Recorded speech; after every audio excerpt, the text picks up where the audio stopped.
বহুল প্রতীক্ষিত Apple iPhone 17 pro এবং প্রো ম্যাক্স মডেলে আসছে বড়সড় পরিবর্তন।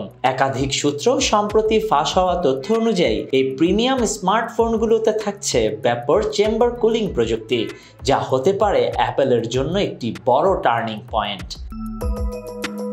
বিশ্বস্ত লিকারেরা জানাচ্ছেন অ্যাপল এবার সত্যি তাপমাত্রা নিয়ন্ত্রণের ক্ষেত্রে নতুন মাত্রা যোগ করতে চলেছে। এই প্রযুক্তি বর্তমানে গেমিং ফোন ও প্রিমিয়াম অ্যান্ড্রয়েড ডিভাইসে ব্যবহার হয়ে থাকে, যা দীর্ঘক্ষণ হেভি লোডে ডিভাইসকে ঠান্ডা রাখতে সক্ষম।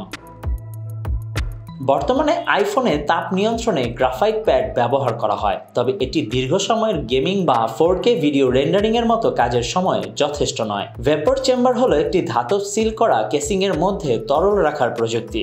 যখন প্রসেসরে তাপ বাড়ে, তখন সেই তরল বাষ্পে রূপান্তরিত হয়ে তাপ সমভাবে ছড়িয়ে দেয়। এরপর তা আবার তরলে পরিণত হয়ে চক্রটি অব্যাহত রাখে। চলুন দেখে নেওয়া যাক কি আসছে নতুন আইফোন 17 প্রো এবং প্রো ম্যাক্স মডেলে। জনপ্রিয় ইউটিউবার ম্যাকটক্স টেক দাবি করেছেন আইফোন 17 প্রো ম্যাক্সে থাকবে 8K video recording, 48 megapixel zoom camera, অ্যাপেলের নতুন A19 pro chip, 12GB RAM, WiFi 7, dual video recording এবং নতুন স্কাই ব্লু রঙের অপশন।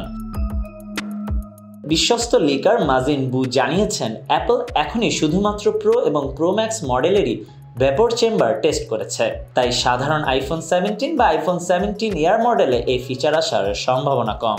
বিশ্লেষকদের মতে ভেপর চেম্বার যুক্ত হলে পারফরমেন্স হবে আরও স্থায়ী ও দ্রুত, তাপ কম ছড়ানোয় ব্যাটারির স্থায়িত্ব বাড়বে, কম্পোনেন্টের আয়ুষ্কাল বাড়বে এবং তাপজনিত থ্রটলিং কম হবে, ফলে গেমিং ও এআই প্রসেসিং হবে স্মুথ।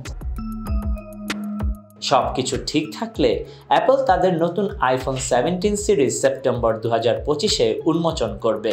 যদিও অফিসিয়ালি এখনো কিছু ঘোষণা হয়নি, তবে ধারাবাহিক লিক ও রিপোর্ট বলছে এই সিরিজে অ্যাপল আনছে সবচেয়ে শক্তিশালী ও ঠান্ডা iPhone. Desk report, news now 24।